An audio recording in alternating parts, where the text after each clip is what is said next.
Uhum.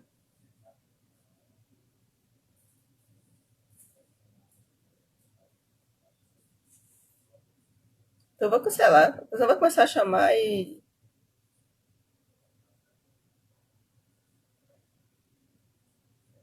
já tá entrando.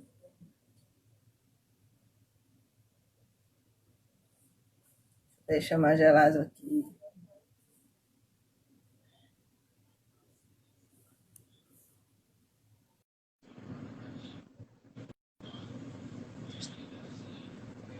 Adicionando Gelazo.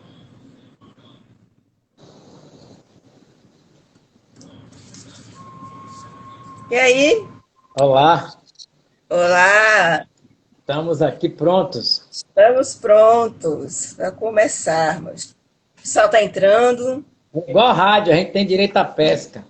É, o pessoal tá entrando aí, né? Deixa o pessoal Tá entrando para a gente certo, começar.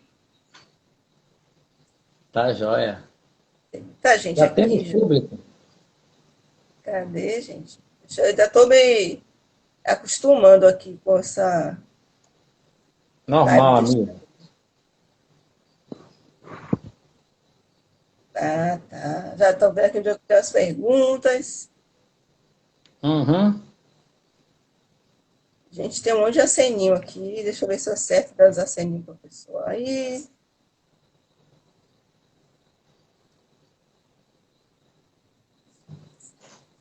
Aqui.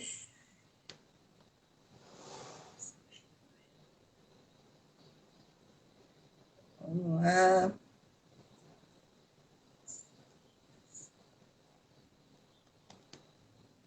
Boa noite, pessoal. Boa noite.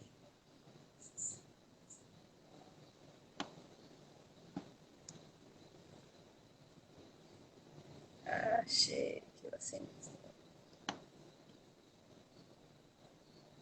A mãozinha aqui, ó, para todo mundo. E aí, Gelásio? Então, para começar. Tá bom, estamos aqui junto. E aí você começa e eu sigo aqui com você. Lembre-se que Vamos lá. você é entrevistadora hoje. Verdade, Gelásio. Eu já tive o Eu tenho que privilégio saber de. respeitar isso, né? Bom, pessoal, vamos começar, né? Boa noite a todos. Estamos aqui com um projeto da Live RNC. Né? E para quem não me conhece, meu nome é Alessandra Jorge. Eu sou diretora da H. Contabilidade, associada da RNC aqui na Bahia. RNC, Rede Nacional de Contabilidade. A iniciativa desse projeto da RNC é levar para os associados, para os seguidores, para os empresários, né, novas soluções integradas que possam ajudar, né, no mercado e ajudar essa situação que a gente está vivendo atualmente com essa pandemia da RNC, ou essa pandemia da Covid-19. Né. Então, a gente está discutindo vários temas nessas lives e hoje a gente vai ter um convidado para tratar de um assunto muito importante: planos de saúde, empresários, empregados, né? Essa situação toda que a gente está vivendo. Nosso entrevistado, Gelásio Teixeira Souza, diretor da Anubis Corretora de Seguros, formado em administração de empresas, com MBA em marketing e gestão de plano de saúde, corretor de seguros, professor da Escola Nacional de Seguros e ex-presidente do Clube de Seguros de Pessoas da Bahia. 15 anos de Anubis, né? A Nube já tem 18, né? De 18. mercado aí quase 30, né? Gelásio, não vou nem falar. Gelásio já é a área de Gelásio Seguros, então a gente está muito bem acompanhado hoje. Já tive o privilégio de participar das lives da nuvem e agora tenho a honra de tê-lo aqui conosco.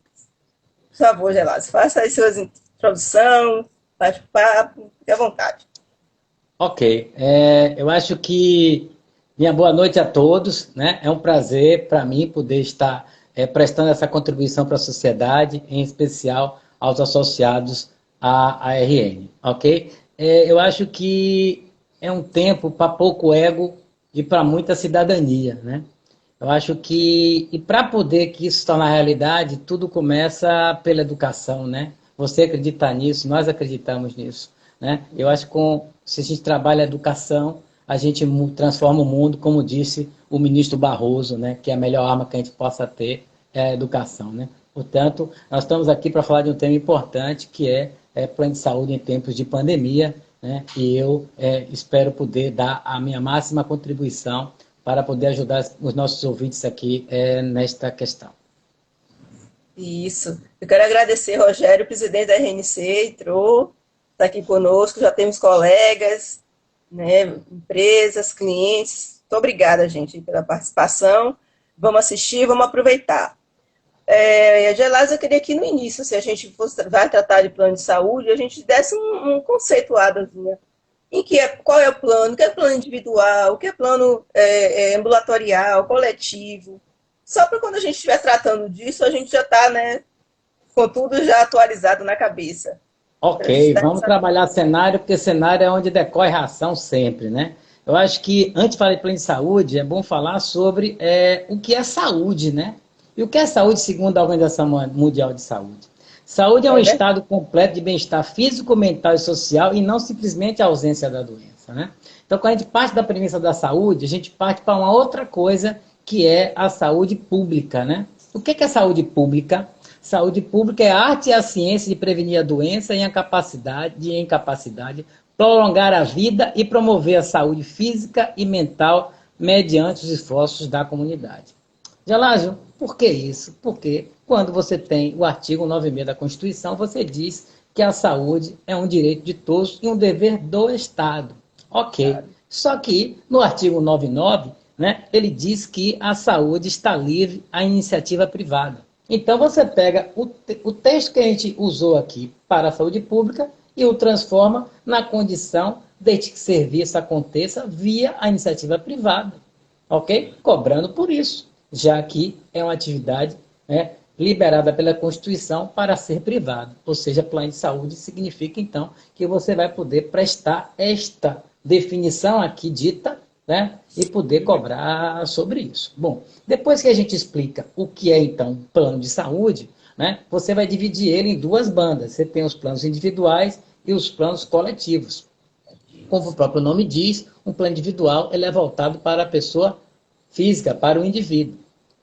E os planos coletivos eles se dividem em duas bandas. Os coletivos empresariais e os coletivos por adesão. Coletivos empresariais, pelo próprio nome diz, para empresas.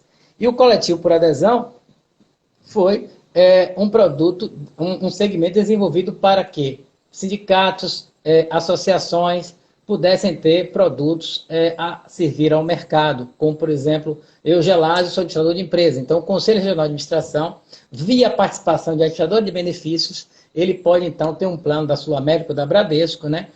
E por isso que chama-se coletivo, porque tem entidade, né? E ele é adesão, porque você pode aderir ou não. Ok? Então a gente vai falar sobre isso. E depois vai importar também adiante as segmentações, que já é uma outra coisa, né? Que você vai dizer quais são os produtos que a lei permite que seja vendido. O plano referência, que significa dar o melhor produto em enfermaria que uma operadora possua, né? E a partir daí você tem as derivações, que podem ser o plano somente ambulatorial, direito a consultas e exames, né? Sem internações, um plano só hospitalar, né? Como o próprio nome diz, e o plano que junta as duas coisas, com parto ou sem parto, ok? Teoria básica e vamos que vamos. Vamos que vamos. Eu acho importante a gente estar falando desse tema, porque plano de saúde é algo que eu até estudando e tudo, eu vi 47 milhões de pessoas. Não é acessível a todo mundo. Infelizmente não é. A saúde também, a gente tem a saúde, né? Nosso país que a gente já conhece. Mas mesmo assim a gente está tratando de um universo de 47 milhões de pessoas. Então, é um segmento grande, de grande importância, né? E a gente tem que estar bem atento, realmente, a tudo que está lidando com esse setor, não é isso? E eu queria até essa palhinha que você já conhece, assim, de como a gente tem que ter uma responsabilidade nesse uso do plano, como a gente tem que tratar essas coisas, porque depois, no final, tudo vai desembolsar no bolso de alguém que é nosso, né? Não tem outro jeito. E a gente é uma questão. Lembra que a gente falou, né? Desculpa, eu interrompi. Não, eu estou falando só da importância mesmo, que é ter isso e é uma tranquilidade, né, na nossa vida. Exato. Então vamos imaginar o seguinte: o Brasil tem, se não me engano, 207 milhões de habitantes, né? Então, você tem aí 47 milhões de plano de saúde, ou seja, cerca de 25% da população tem plano de saúde. Significa 25% a menos nas filas do SUS. Então, é muito importante. Tá? Desses 47 milhões, 70 são planos empresariais e 30 são planos individuais ou coletivos por adesão. Entendeu? Então, no momento em que você tem esta condição, né, este serviço, né, olha que os hospitais privados no Brasil, Alessandra, tá, 97% dos planos do faturamento dessas unidades hospitalares, né, e também você pode considerar até as clínicas, eu não sei o percentual exato, mas dos hospitais, 97% deles de faturamento vem dos planos de saúde. Só 3% são de particulares. Então você veja que se não houvesse o plano de saúde, né, você não teria, simplesmente, a estrutura hospitalar do Brasil se desmontaria totalmente, entendeu? E quando você puxa aí o assunto do uso responsável, né? Ora, em qualquer situação de risco, né? Quanto você mais usa com educação, mais ele vai ficar mais barato e mais gente vai poder ter o plano. Este é o sentido, isso vai valer para qualquer tipo de seguro, né? Se tem menos assalto, o automóvel vai ser mais barato. Se a vida se prolonga por mais tempo, a tábua atuarial muda e o seguro de vida vai ser mais barato. E por isso que eu comecei falando sobre a importância da educação para todos nós. É isso aí, é isso mesmo. E agora a gente está numa situação bem complicada, Covid-19, né? O que Ok? é que isso trouxe de mudança nos planos? O que é que vai mudar a nossa vida? A gente já sabe que vai mudar muita coisa depois que essa pandemia terminar. A gente sabe que do mesmo jeito que era não vai estar, mas especificamente em plano de saúde. Eu Ok, sei que jamais seremos os mesmos, né? Eu a nem INSS sabia que tinha essa barba branca, né, Alessandra? Nem é sabia. verdade. Eu descobri depois da pandemia. Você tinha me visto assim alguma vez na sua vida? Não, né? Então, né, tá? Quando a gente começa a partir disso, experimentar tantas coisas novas, né? Verificar que o home office é possível, né? E aí eu digo aqui para você, né? Estou muito feliz e você com certeza com a sua equipe, né? Onde cada um está trabalhando em sua casa e com responsabilidade. Eu não tenho nenhum tipo aqui, muito pelo contrário, só agradecer, entendeu? E aí vem a educação no equilíbrio entre as famílias também, para que elas possam estar em harmonia neste momento, para que não haja briga em casa em si, certo? Que a gente possa estar meditando, contemplando e ponderando cada coisa que a gente tem aqui para agradecer a Deus nesse momento, ok? Agora, voltando para a sua pergunta, né? Ora, tá? Assim que veio a evolução da pandemia, já, certo, no dia 12/3, as decisões já começaram a acontecer. Tá? E aí, o que a ANS fez? Ora, é fundamental que se priorize o atendimento à Covid. Portanto, Houve uma aí mudança, então, veio para a Covid-19 de atendimento. a Covid-19, né? Então vamos ver o que é que mudou nos sistemas de atendimento da operadora. Né? Existe uma resolução normativa de número 259 que determina, inclusive, algumas sequências de prioridade de atendimento. Algumas coisas são passíveis de mudança e outras não. Por exemplo, o que é que não é passível de mudança? Não é passível de mudança você mudar atendimento, por exemplo, né? Isso a nível legal. Né? Pré-natal, doenças crônicas, tratamentos continuados, revisões pós-operatórias, questões de diagnóstico, terapia e oncologia, né? Situações onde não pode haver interrupção de risco para o paciente, isso não pode. Isso a operadora não pode deixar de fazer isso. Porém, tá, eu preciso atender as questões de Covid, deixar a área livre para as questões de Covid. Aí, o que é que a ANS disse? Operadora, eu vou lhe flexibilizar. Você deixa de fazer as internações de hospital-dia, né? Você deixa de atender as consultas, você deixa de fazer tudo que é tão urgente e você vai focar. Urgência e emergências tem que atender também, logicamente, ok? Mas aí ele vai fazer o seguinte: os prazos eles começaram a ser mexidos. Né? Como é que esse prazo vai ser mexido? Por exemplo, uma consulta básica, a operadora tinha que permitir o acesso ao seu beneficiário em 7 dias, dobrou para 14. Nas outras especialidades, de 14 foi para 28, né? Terapia de fonoaudiologia, nutrição, etc. Tudo mudaram de 10 para 20 tá? Em termos de prazo. Então, um exame de alto custo e cirurgia letiva, né? 21 dias úteis. E também esse prazo esse atendimento, inclusive, ele foi suspenso. Entendeu? Então, você pode ter, e recomenda-se que evite de fazer a consulta, mas se você tiver que fazer, vai haver num prazo mais alongado. E isso muda todo o cenário de atendimento, né? Porque qual era o nosso dia a dia? Marcar consulta, marcar exame, né? Agora não, agora evite de marcar consulta, evite marcar o exame e também, para corroborar com isso, a ANS vai e corretamente faz isso. Eu queria aproveitar até para poder divulgar o telefone, né, da ANS, né, para todo mundo aí, gente, pode anotar, né, 0800 701 9656, né? O site da ANS é muito fácil, www.ans.gov.br, ok? Tem outro site que eu gosto muito, que eu aproveito para indicar, que é o www.iess.org.br, Instituto de Estudos em Saúde Suplementar. Nesse site também tem muita informação bacana sobre o plano de saúde, ok? E a base dessa na conversa, para todas as perguntas que você já fez ou irá me fazer, está de acordo com o site da ANS, né, que foi a base principal de pesquisa para poder te estar dando todas essas informações, ok? Ok. Deixa eu tirar uma dúvida. Os planos podem se negar a fazer consulta agora, nesse período? E eu tenho uma Olha, pergunta também. Você quer que a gente faça trabalho com as perguntas? Já quer chegando a gente fazendo? é você que diz, entendeu? Tá? A gente vai seguir aquilo que é o básico, e de acordo com que for chegando, né? Você que manda, entendeu? Estou aqui para ajudar. Na dúvida aqui se Ah, olha só o que eu respondi um pouco para você sobre a consulta. A Inés fez o quê? Ela aumentou a elasticidade do tempo entendeu? Então, não é simplesmente eu liguei, eu quero agora, entendeu? Tá? E tem os prazos técnicos que, certo? A ANS sempre limitou, eu quero fazer uma consulta. No médico que eu quero, não. Mas eu tenho direito a uma consulta, de levar meu filho no pediatra, ok. Então, eu não posso escolher o médico, nem o bairro, se eu quero no tempo X. No tempo X eu só tenho fulaninho, pronto, você vai lá para fulaninho. Tá? Ora, o prazo máximo era 7 dias, agora é 14. No caso daquelas consultas básicas de pediatria, clínica geral, cirurgia geral, ginecologia e obstetrícia, que para as demais já era 14 e aumentou para 28. Então ela não pode fazer além do prazo estabelecido, mas desse prazo para baixo ela é obrigada, sim, entendeu? E ela só será...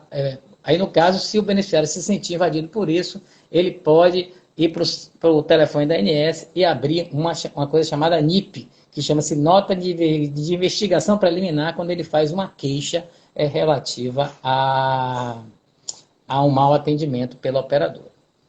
Ok? Gelásio tem uma pergunta aqui de Rogério, do nosso presidente, que é o Sim. seguinte: como você avalia a judicialização nos planos de saúde? Falta uma regulamentação mais eficiente?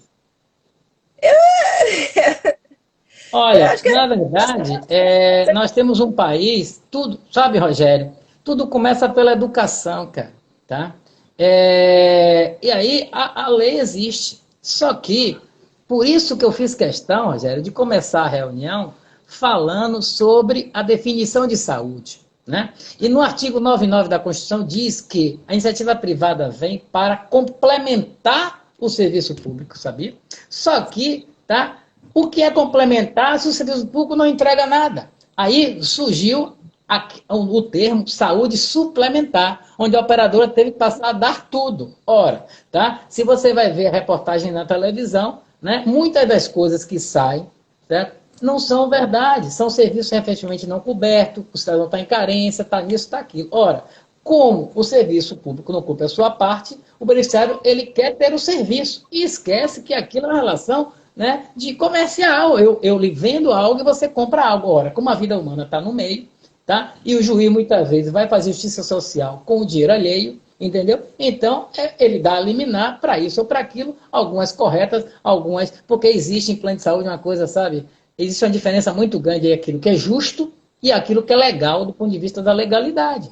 Entendeu? Então, a Bahia, por exemplo, é campeã brasileira de judicialização. né? Salvador e Brasília são as capitais com mais utilização. Isso tem uma implicação gravíssima nos planos de saúde. Por quê? Porque isso eleva a sinistralidade e todo mundo paga uma conta mais cara quando aquilo que foi combinado não é cumprido, entendeu? E aí o operador tem que gastar mais. Às vezes ela tem razão, outras vezes não tem. Ok? É isso. Isso. O Marcelo Matos está fazendo um comentário aqui, que alguns planos já fazem consulta pela telemedicina. Já fazem, e agora também com a pandemia, houve uma regulamentação nesse sentido, não é? Ok, vamos falar sobre esse assunto aqui, que é um assunto novo, bacana, né?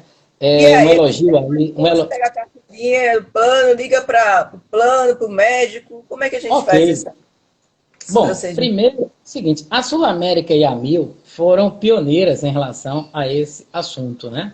A própria Pevida também já tem um trabalho sobre isso.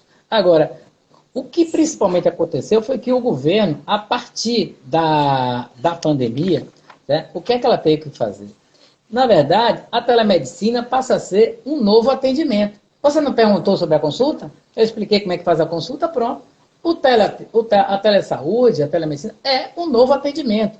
Aí o que, que aconteceu? Ora, aí veio a portaria do governo, do Ministério da Saúde, regulamentando muito mais esse assunto, com o apoio do Conselho Federal de Medicina, Conselho Federal de Psicologia, Conselho Federal de Nutrição, Conselho Federal de Terapia Ocupacional, tá? E aí criou-se, então, uma condição para. Aí o que, que acontece? Né? Existe um documento chamado TIS, certo? Que faz com que você tenha, tá, um modelo de formulário de atendimento. Ok? E aí você passa a ter um TIS, certo? Para a telemedicina. Cabe à operadora negociar com o seu médico credenciado para exercer a telemedicina. E aí você vai fazer a ligação para, certo, os telefones dos profissionais disponíveis para, e eles vão fazer, né, essa consulta, esse teleatendimento para orientar o beneficiário. E é isso aí. Tá? Mais um avanço, né, agora de estarmos em casa. Né? Assim, na verdade, você não vai trabalhar em home office, então você vai fazer a telemedicina. Evidentemente que tem limitações, né? Que você não vai fazer o exame, né? Mas tem bastante coisa, sim, que a orientação por telefone pode e muito ajudar o beneficiário. Marcelo está dizendo aqui, Marcelo é de Belém, aí ele está dizendo que fez a consulta em Belém com o médico de São Paulo.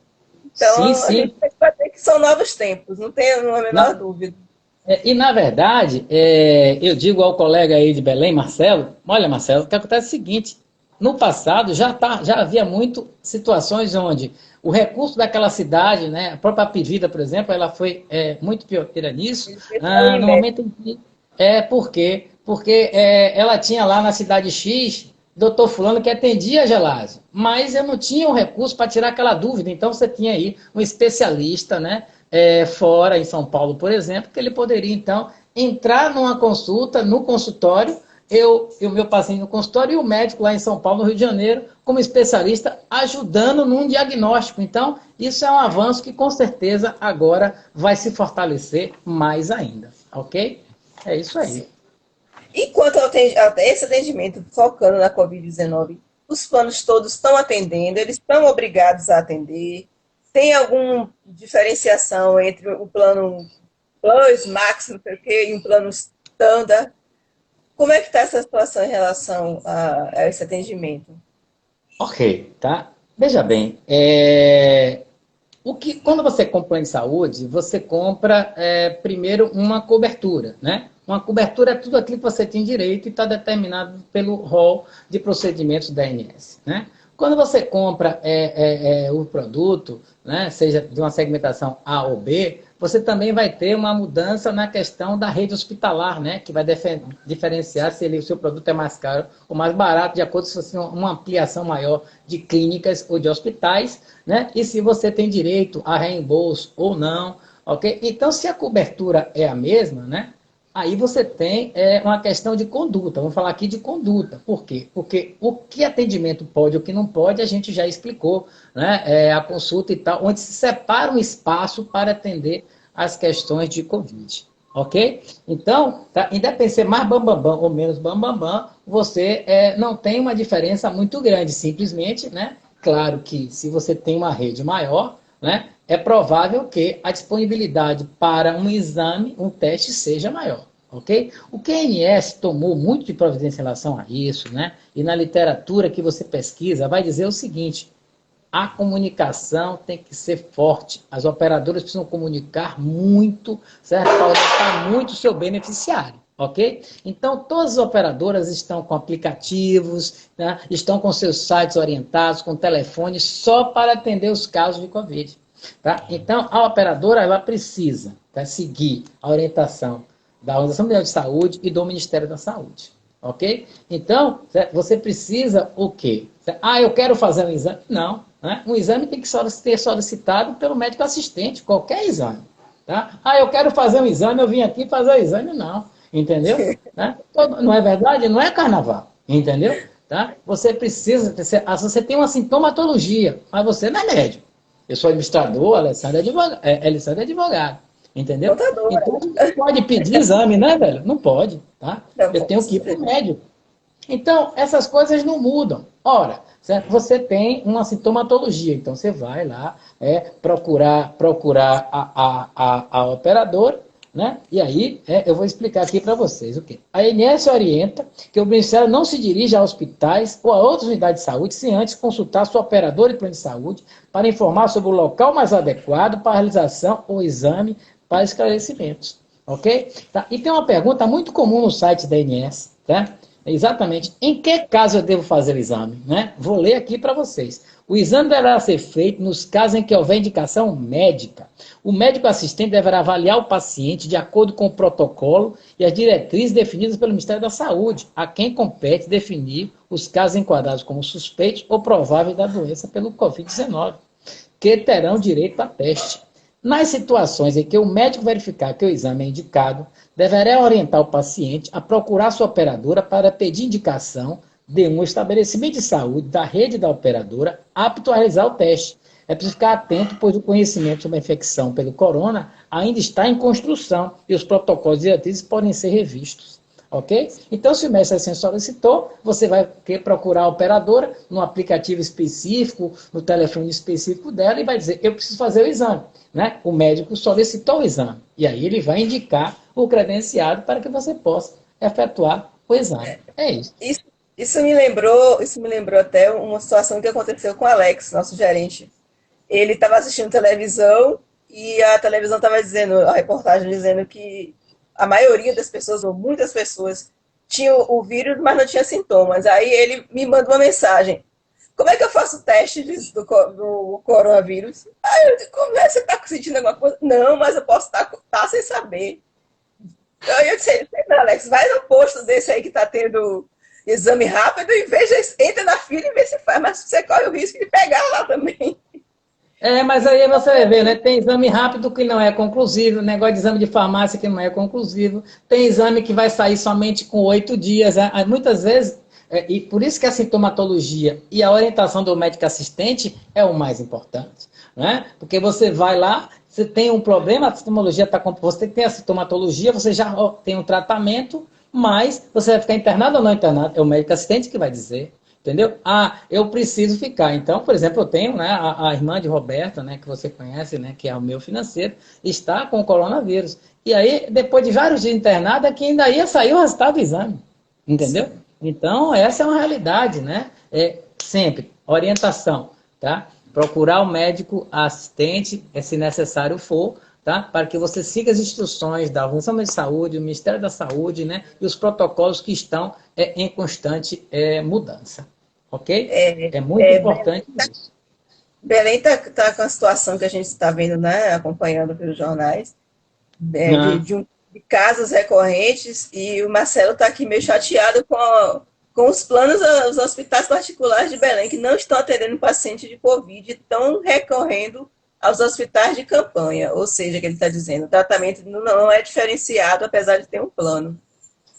Porque é o seguinte, Marcelo, existe uma situação que é atípica para todos nós no momento. Tá? Então, se, no caso, por exemplo, no Ceará, né, no Pará, no Amazonas, tá, em São Paulo, você tem uma situação onde o plano de saúde, os leitos ficam ocupados. Então, não tem como parar leito, entendeu? Tá? Então, o que acontece? Já existem até Toda vez que um beneficiário de um plano de saúde utiliza um serviço público, existe já uma tabela específica para a cobrança, certo? Do SUS à operadora de plano de saúde. Ela vai pagar por isso. Tá? Não vai ficar a conta só no governo, não. Okay? Existem também negociações hoje, inclusive do governo, com hospitais para comprar esses serviços. Né? Agora, cada operadora ela tem uma situação diferente. Né?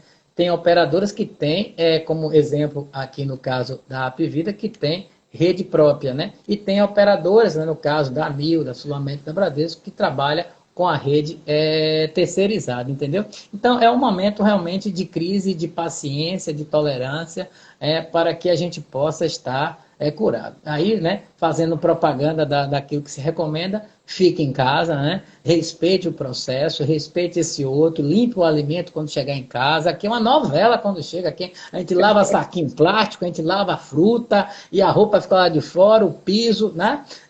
Tem gente pegando Covid quando o porteiro entrega o envelope. Eu tenho um caso de uma família aqui, né, onde os pais de idosos ficavam dentro de casa, a filha deixando as comidas na porta, e os dois pegaram Covid porque o porteiro do prédio, né, pegou a Covid e foi entregar a correspondência e eles pegaram a Covid, entendeu?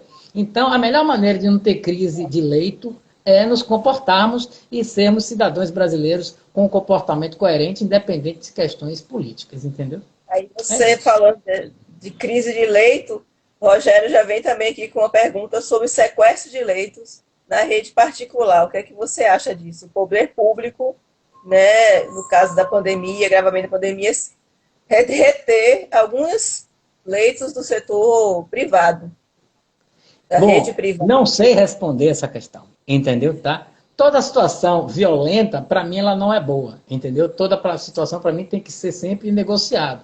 Tá? Bom, se ele sequestrar um leito que esteja vazio e inútil, né, faz sentido. Se ele sequestrar um leito que poderia estar a serviço de outra pessoa, ele não está fazendo uma coisa boa, porque não adianta, né? Isso é igual lençol curto, né? Você puxa de um para descobrir outro, entendeu? Tá? É isso que eu posso comentar sobre o assunto. Mas é um termo, né, no caso, que eu não tenho ouvido falar. Tenho ouvido falar, sim, sobre compra, certo, de leitos hospitalares, entendeu? É isso. Bom, o próprio poder público efetuando algumas reservas, vamos dizer assim, na rede particular. Isso. Seria isso que não sei bem, Rogério, depois pode continuar, mas acho que era mais ou menos isso que ele queria falar. Sobre sim, essa conta é correto, né? Sequestra, tomo lá e agora é meu, você já era, não é? E aí é uma invasão de uma sociedade que tem, né, um rito capitalista, né? Uhum. A pessoa precisa estar internada para fazer o exame, não, né? Porque a gente vê situações em que diz assim, não, só internado, manda voltar. Vamos falar desse tema, né? Que eu vi que você tratou ele aqui na pergunta e eu acho ele bacana, entendeu? Não precisa estar internado para fazer o exame, ok? Não precisa. Né? É aquela questão de ter uma orientação médica e quem vai definir, certo? Se você vai ficar internado ou não é o médico assistente e se você vai fazer o exame ou não, quem vai solicitar é o médico assistente, seguindo esses protocolos da Organização Mundial de Saúde e do Ministério da Saúde, ok? Tá? É isso. Falando de Tocantins sequestraram, segundo Vânia, nossa amiga lá do Tocantins. Fazendo o quê? No Tocantins sequestraram o que a gente chama de sequestro, né? Sequestraram os leitos. Como é o nome da colega? Qual é o nome dela? Vânia. Vânia. Olha, eu não duvido não, entendeu? Porque dentro do momento que nós estamos, que é atípico, e estamos discutindo sobre isso, né? Algumas coisas vão acontecer, algumas justas, outras injustas, entendeu? E é um aprendizado muito grande para toda a sociedade brasileira hoje, entendeu? Então, é situação que é difícil até julgar, né? Esta questão de comportamento, né? Diante de um ambiente que tem as condições mais ou menos favoráveis, seja do serviço público ou do serviço privado. Ok? Essa questão de reembolso, Gelásio, teve alguma mudança? Por exemplo, o Alex queria ir lá fazer o teste dele, aí o médico passou, ele não quis esperar, pagou, paguei por conta própria. Posso voltar e obter um reembolso? Alex, ele está aí assistindo a gente? Não está já. Puxa, meu amigo, meu cliente, entendeu? Alex, né, e todos os colegas, o que acontece é o seguinte, reembolso é uma cláusula contratual, tá? Tem contratos, né, que tem reembolso e outros não, né? Os contratos de seguradoras que têm planos de saúde, elas são obrigadas a colocar o reembolso no contrato. A operadora de medicina de grupo, como a Mil, por exemplo, ela pode ter reembolso ou não, né? A Promédica na Bahia pode ter o reembolso ou não, mas normalmente não tem, tá? Então você não tem uma condição natural de reembolso, né? E aí o valor do reembolso é de acordo com a tabela de cada produto. Se você está num local, tá, onde não existe a rede e você tem o direito a, aí você vai fazer um reembolso, né? E ele vai ter tabela. Então, se você tem uma tipicidade que lhe obriga ao reembolso, tá? Mas simplesmente, eu quero fazer o teste e vou e faço, e toma aqui a operadora me pague, ela não vai lhe pagar. Tá? Ou então você vai ter que ter uma dificuldade, uma briga judicial para exercer esse direito que você acha que possui. Entendeu? Mas em tese, né, no contrato que tem reembolso, faz o reembolso. No contrato que tem reembolso, não faz o reembolso. Ok? Certo. Tá? Então, Então, muito bom ficar atento. Lembra, gente, tá? Você trabalha com contabilidade, você é advogado. Tá? Então, o que é que acontece? Existem contratos. E as pessoas precisam respeitar aquilo que está no contrato. Direitos e deveres. Né? E assim segue também nos contratos relativos a planos de saúde. Ok? Ok. Já que a gente está falando de dinheiro, né? Vamos reembolso, vamos ver como é que está a situação dos inadimplentes em relação à Covid. Ok, temos duas situações aí a tratar, né? Uma que é inadimplente e outra a questão de reajuste contratual, né? Que é um item importantíssimo que eu vou aproveitar aqui os dois temas, né? A gente nem botou isso na nossa lista, não foi? Mas eu acho de extrema relevância e vou explicar ambas as situações, começando pela questão do reajuste, né? Só para no reajuste, Vânia fez uma pergunta aqui também. Ela está dizendo que fez o teste com a indicação médica, tem seguro Uhum. Bradesco, e eles não autorizaram. Pediu reembolso, porque sabe que a ANS já regulamentou. Ela quer saber se é isso mesmo, se ela vai receber esse reembolso. Olha, tá? Eu desconheço alguma regulamentação específica sobre reembolso, entendeu? Tá? Não vi recente nenhuma resolução normativa sobre o assunto, ok? Tá? Já houve duas resoluções normativas sobre a questão da Covid, que é a 453 e a 455, e nenhuma falou sobre reembolso. Até liminar sobre isso, já tem alguma coisa sobre carência, mas não tem ainda alguma coisa sobre reembolso, não. Ok? Por isso Normalmente, que eu digo, essa se questão você do leva exame, 30 ele tem que dias para ele seguir. perguntar. Hã? Então, Ele acho tem que que é porque seguir o rito que eu expliquei. Agora, o que não pode tá? Eu acho que tenho que fazer e vou fazer. Antes, verifique, tá? No seu contrato, consulte o seu corretor, né? Então, a HJ é cliente da Nubes, né, Alessandro? Então, isso é tá? Se você precisa de algo ligado a plano de saúde, mesmo que alguém seu não seja meu cliente, eu vou orientar. Então, o corretor nessa hora, tá? É um papel preponderante, é um profissional que está aqui, né? Eu estou aqui trabalhando com você nesse sentido da educação. Todo corretor de seguros, ele tem que saber fazer intervenção e orientar seu cliente. Então, em que momento você vai brigar quando aquilo que você entende como seu direito não está sendo exercido? E aí o seu corretor, e se for o caso o seu advogado, o corretor vai explicar, ó, isso aqui está certo, isso aqui não está certo, faça assim, faça assado. Mas não brigue antes de buscar, na paz, resolver a questão. Ok? Bom, vamos falar então sobre essa questão aí de inadimplência e de reajuste, né? Existe uma questão sobre inadimplência importante que você fez aqui a pergunta, né? Gelásio, se eu estou internado e não paguei, o que é que acontece? Nenhum paciente internado, ele vai sair do hospital, independente de estar pagando ou não. Ele só vai, tá? Depois que ele tiver a alta hospitalar, aí ele não vai conseguir internar de novo. Entendeu? Tá? Então, o que acontece? Né? Você me perguntou aí algumas coisas, eu acho que eu vou juntar tudo aqui agora, tá? Porque a gente tem aí a questão da inadimplência, e aí E eu já dei tem entrevista aqui. outra pergunta aqui de Rogério, nosso cliente lá da Bisasol. Ele Sim. está aqui. Está inadimplente com plano Sul América, né? E plano para também funcionários, a empresa, né? Plano empresarial. E a empresa está fechada. Saiu Bom, alguma coisa em relação a isso, gente? olha lá, o que é que existe em relação a isso? Primeiro, vamos entender aí o seguinte, quais são as regras legais? Um plano individual, você só perde ele, certo? Se você deixar de pagar por 60 dias consecutivos ou não, e a operadora tem que lhe avisar no dia 50. Então, independente da questão da Covid, essa é a regra.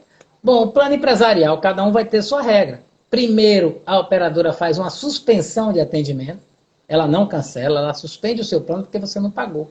Ok? Porque o que acontece é o seguinte, o sistema ele tem que funcionar. Tá? No material técnico, né, que eu estudei, compartilhei com a Patrícia, né, a gente pode ver o seguinte, a ANS buscou uma série de incentivos para as operadoras, para criar uma condição financeira de um respiro para elas e querendo algumas contrapartidas. Entre as contrapartidas definidas está, por exemplo, né, manter a rede credenciada paga, em dia, ok? E também ter maior flexibilidade na renegociação de contratos, ok? Bom, isto eu lhe ofereço e você dá essa contrapartida. Isso é obrigatório? Não.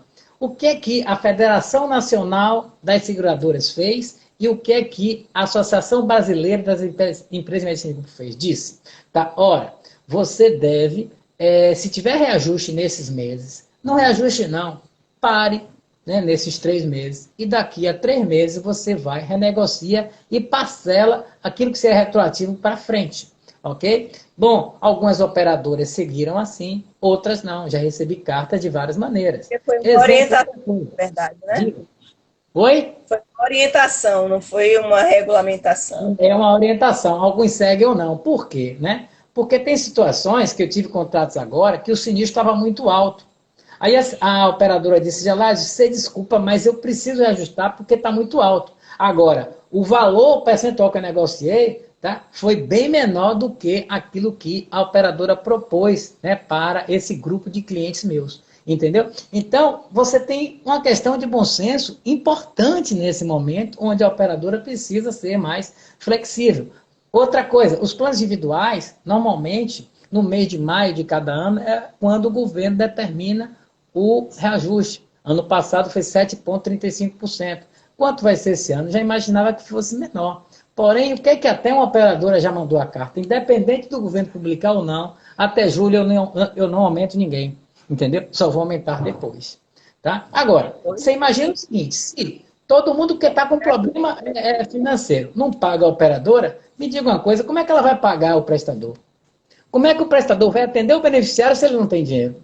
Entendeu? Então, existe uma cadeia produtiva que precisa se sustentar. Tá? Gelásio, qual seria a solução? Seria a solução se nós tivermos um modelo como o sistema inglês, como o sistema canadense, entendeu? Onde o serviço público ele funciona na sua plenitude e a gente não estava aqui discutindo esse assunto, porque a gente iria no serviço público e teria o serviço. Né? Tem um documentário muito bacana, né, que depois eu posso passar para a Alessandra, que eu estou me esquecendo agora o nome, né, onde você tem muitas explicações sobre isso. Né? E aí o cara no hospital inglês foi procurar lá, poxa, mas aqui tem um caixa. Para que você tem um caixa aqui se o hospital é público? Porque se alguém não tiver dinheiro, a gente paga o transporte para você ir para casa. É outro padrão. Né? E a gente fica aqui querendo que a operadora nos sirva além daquilo que é o serviço privado. Entendeu? E ela tem que atender naquilo que é o serviço privado. Tá? E aí você vai ter várias discussões técnicas sobre aquilo que é justo ou que é legal. Né?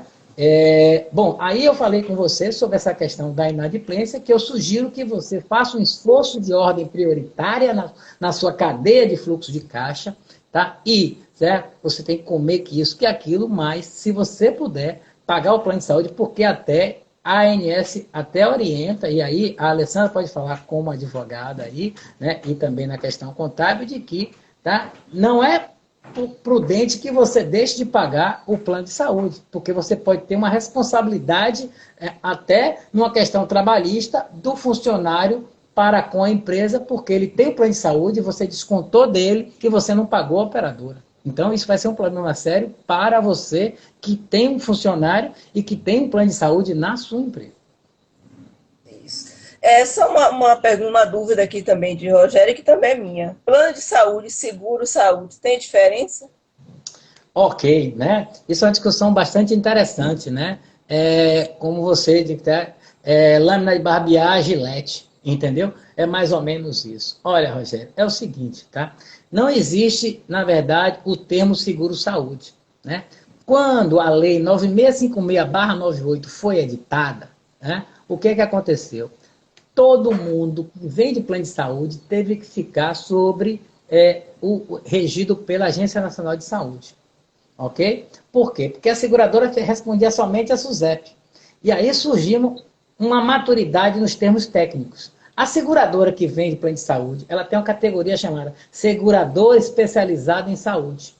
Então você tem as cooperativas médicas, que a maioria são Unimedes, você tem as empresas de medicina de grupo, né, que é a Mil, Golden Cross, né, Promédica, Apivida, Intermédica, ok? E você tem aquilo que são como é que chama? As filantrópicas, né, que é o caso dos produtos da Santa Casa, Da entendeu? casa, Ora, aqui é Santa isso Casa. é, isso é o que é tecnicamente, isso é que eu explico em sala de aula para os alunos. Na prática, todo mundo sai na rua dizendo que quem tem plano de seguradora quer seguro saúde, ok? Mas o termo técnico é esse que aqui, que ora explico para vocês e que tem pela Agência Nacional de Saúde as mesmas coberturas no rol definido pela ANS. A cobertura da Bradesco é igual a um produto barato do mercado, a cobertura, aquilo que você tem direito, ok?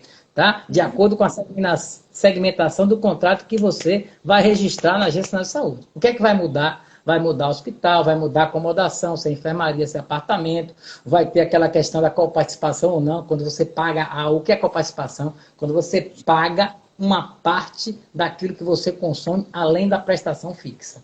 Ok? Então é isso, Rogério. Existe essa separação entre essas duas questões, né? Mas a definição é que a Agência Nacional de Saúde, todo mundo tem que ter registro e ser fiscalizado para. Portanto, a própria Bradesco teve que abrir uma operadora de plano de saúde para vender o seu produto. Então, toda empresa que vai em plano de saúde, elas são operadoras de plano de saúde e cada um vai ter um nome de categoria que já expliquei para vocês. Eu queria só fazer uma parte assim, né, em relação a planos de saúde que são fornecidos, né, dados em benefício para o empregado.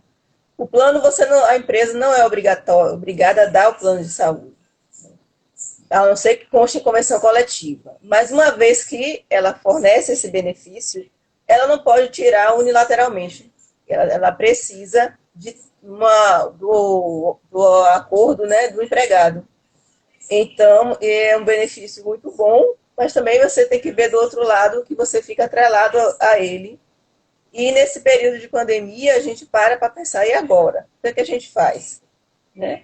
Se ela não pode pagar, alguém está perguntando aqui, né? A Patrícia está perguntando, se a empresa não pode pagar o plano, pode gerar processo trabalhista.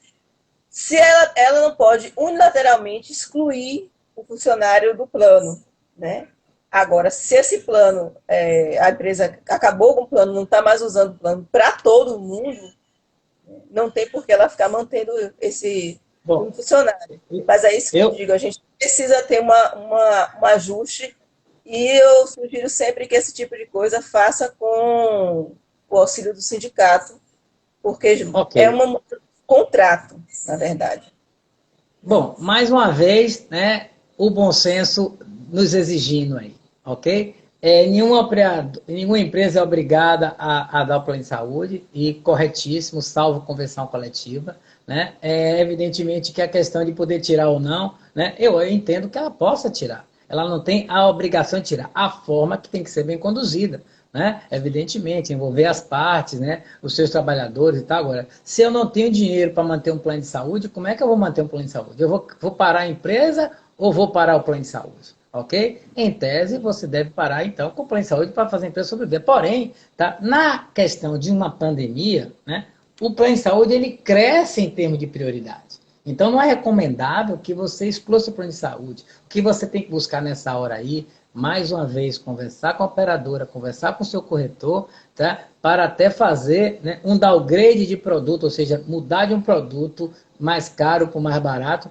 Isso pode acontecer dentro da operadora ou fora dela, entendeu? Tá? Você pode sair do apartamento para a enfermaria, você pode sair de um produto com a rede maior para uma rede menor. Né? Primeiro tente este exercício e somente em último caso que você vai trabalhar a questão de deixar de ter o plano de saúde, entendeu? Tá? Isso é muito importante de ser tratado. Tem Viu, outra amigo? pergunta em relação a essa questão financeira também, que eu acho importante. É a Era 3 Pois não. Consultoria fazendo essa pergunta. Como é que estão a situação de solidez desses planos, desses seguros, né? Eu li que o governo ofereceu algumas oportunidades, benefícios, no meu entender, para plano de saúde, para que ele repassasse isso para a população em geral, né? E aí algumas garantias que o plano teria que apresentar e não apresentou, e esse ano ele vai estar livre de apresentar em 2020, só em 2021 não vai prestar essas garantias à ANS. E aí isso bateu a minha dúvida, será que essa falta de fiscalização ou de cobrança, de prestação de contas dos planos para a ANS pode dar um risco no setor? Ok, vamos lá. Bom, essas questões de mudança, de margem de solvência, né? Porque existe um nome esquisito chamado PEONA em plano de saúde, né? Que é a previsão para eventos ocorridos e não avisados. Ok? O plano de saúde, vocês que entendem tanto de plano de contas, né? Tá? Eu já fui mais craque nisso quando eu era gestor de operadora, né? Hoje muito mais atuando como corretor de seguros. O plano de saúde de um operador plano de saúde, ele é muito fechado, justamente para que não haja nenhum tipo de manobra, ok? E aí a mais de solvência e essas previsões são feitas em valores que são retidos das operadoras para preservar o sistema, ok? Um operador plano de saúde, amigo, ela não pode quebrar, certo? Ela, quando está em dificuldade, a ANS intervém, ela tem que fazer um plano de recuperação, ela pode fazer intervenção depois do plano de saúde para ela se recuperar. Se a operadora fica no estágio financeiro muito ruim, a ANS orienta a operadora a vender a carteira. Se ela não conseguir, aí a ANS pode alienar a carteira e obrigar outras operadoras a pegar essas vidas. Entendeu? Então, em tese, é um trabalho bem feito para que o empresário não deixe de ter o plano. Entendeu? Ah, Gelásio, em relação à Covid, ora, eu estava comentando nas prévias com a Alessandra, tá, de que a ANS, inclusive, está publicando boletins periódicos, né, acompanhando tudo isso. E de janeiro a março, a influência foi muito pequena, inclusive de inadimplência, porque só caiu aí, vamos chamar assim, 15 dias de pandemia. Mas eu recebi relatórios de operadoras de clientes meus. E, na verdade, eu pude perceber uma queda na sinistralidade. Ok? É claro que isso tem a ver com regiões do país. Né? Na Bahia, você tem em Salvador um volume que não está tão pesado nesse sentido. Isso faz com que, já que eu expliquei anteriormente, consultas não estão sendo feitas, exames não estão sendo feitos, internações não estão sendo feitas, né? A ocupação decorrente da Covid não está nem igualando, nem superando isso, ok? O tempo vai dizer, né? Mas eu acredito, né, por quase 30 anos estar neste ambiente, de que alongando os prazos, né, porque aí a gente tende aí no futuro a essas questões começarem a se reduzir, e como os contratos são feitos a partir de uma análise anual de reajuste, né, eu não acredito que o impacto seja assim tão violento e que põe em risco a vida das operadoras. O que pode pôr em risco, né, na verdade, esse conjunto do país inteiro, né, são 13 milhões de desempregados, né, então mais gente vai deixar de plano de saúde, a sociedade ela piora como um todo, e aí, evidentemente, que as dificuldades elas vão ocorrer, ok? É isso aí. Você acredita, então, que esse impacto nas mensalidades dos planos pode ocorrer nas regiões que tem um maior índice, um pico maior de Covid-19, ou Bom, não, isso vai ser feito de uma maneira. vamos ok, eu entendi a pergunta e vamos fatiar esta resposta, ok? Primeiro, os planos individuais vai ter um. Já está perto do final, infelizmente, meu Deus. Temos A gente 10 vai falar minutos, é diferente isso? aí. Não temos 10 minutos? Temos, vamos Vamos, lá. vamos usar esses minutinhos aí, tá? Eu vou fatiar, mas não se preocupe não, que é rápido. Ora, os planos de saúde têm reajuste definido pela ANS. vai ocorrer por agora. Não vai puxar muito disso que está acontecendo. Vai pegar os últimos 12 meses, né? Uma série de fatores técnicos, não tem como explicar agora, e esse reajuste, com certeza, ele vai ser pequeno. No ano passado foi 7,35 e esse ano acredito que vai ser menos um pouco. Entendeu? Não, pode acreditar. Depois me cobre. Ok? Agora, os planos, tá, de 2 a 29 vidas tem uma característica definido pela Resolução Normativa 309, que diz que é pela média do sinistro da carteira como um todo daquela operadora. Então, se for do Bradesco, vai pegar o Brasil inteiro. Se for de uma operadora regional, aí vai pegar um impacto regional. E cada um vai ter um impacto diferente, onde ela pega a média da carteira mais os aumentos de negociação de consulta, fornecedores, etc. Ok? Como em qualquer empresa, quando você vai fazer a análise do custo da sua mercadoria vendida. Ok? E aí você tem um reajuste. E as grandes empresas, a sinistralidade é analisada de per si. Uma operadora, certo? Um cliente em equilíbrio, ele usa 70% do que gasta. Ok? Algumas é 75%, a maioria é 70%. Quando você passa disso, você tem, então, um sinistro que é considerado elevado, ok? E aí, na hora do reajuste, isso vai ter um impacto maior. Então, cada um vai ter uma incidência diferente, tá? E eu não acho que, para o ano que vem, isso vai ter uma incidência. Isso é o que eu acho, né? Mas aí é parecido com economês, né? Você não tem, isso não é uma ciência exata. Aí a gente vai ter que ver, acompanhar e cair naquela questão que o Rogério já falou aí da judicialização. O que tiver em excesso, né, o que tiver gorduras, a gente vai ter que tirar, nem que seja no judiciário, não é isso? Mas deixa a gente seguir um pouco com carências, e aí para você dar esse toque de carência. Ok. Bom, tá? Tem algumas questões aí a tratar rapidamente. Tá? Existe a resolução normativa também 455, né? Para esclarecer para vocês, né? E aí, na sequência, eu já falo da carência. Na resolução normativa 455, né? Os contratos só podem ser rescindidos depois de um ano de vigência, tá? E com aviso prévio de 60 dias. Tá? A resolução 455, né? Obedeceu a liminar, né? E aí o artigo 17 modificou-se e, né, absurdamente, ao meu ver, a pessoa pode simplesmente cancelar o plano de saúde direto. Congelado. Mas eu estou sem dinheiro, é verdade. Mas se todo mundo fizer isso ao mesmo tempo, né, o sistema quebra, entendeu? Bom, aí eu vou falar de carência. Né?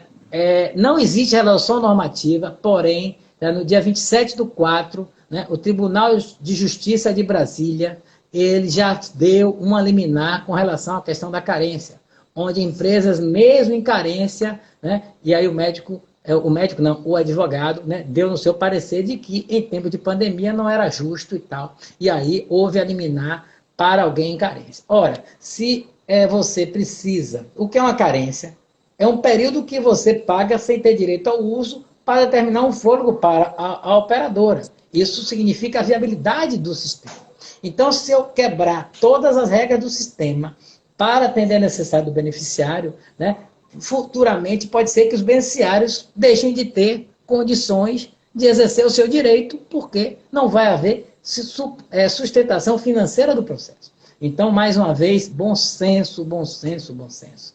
Ok? Né? Se você não tem jeito, né, tem que ter bom senso, entendeu? Porque está aí a regra, né? O Rogério perguntou sobre judicialização, e isso, na verdade, é a própria judicialização, entendeu? Exercendo o seu papel, né, para defender o interesse do seu cliente. Agora, o importante principal não é A ou B, o importante é toda a sociedade estar em equilíbrio. Né? E aí os 47 milhões de brasileiros que têm plano de saúde, né, também precisam de plano de saúde, assim como os outros também têm esse direito. Né? E aí a gente volta para a questão de um país, né, de que não exerce. Tá certo? Travou. Teve alguém que fez um comentário e me passou aqui, mas eu lembrei, ele dizendo que os planos estão endurecendo a negociação, né? E estão cancelando. Que você acha que é isso mesmo, vai seguir essa tendência? Porque já não era fácil negociar com plano, né? E hoje em dia, então, a gente Mas já então, é um processo, Elisandra, de ataque e defesa, né? A Bradesco, por exemplo, né? O mercado ele tem uma regra média de carência, né? 24 horas para urgência e emergência, 30 dias para consulta, 90 dias para exame simples, 180 dias para cirurgias eletivas e exames pesados, 30 dias para parto. Tá? Mas a regra da lei diz 24 horas para urgência e emergência e 180 dias para os demais casos e 300 dias para parto. O que, é que a Bradesco fez? Passou a fazer os contratos com a máxima carência possível. Né? Isso é um mecanismo de autodefesa, entendeu? Alguns operadores até suspenderam a venda. E agora, Gelasa, eu queria agradecer a você, a todo mundo que Tá estava bom. presente na live, né? Porque o derruba mesmo. Muito obrigada, RNC. Valeu, pessoal.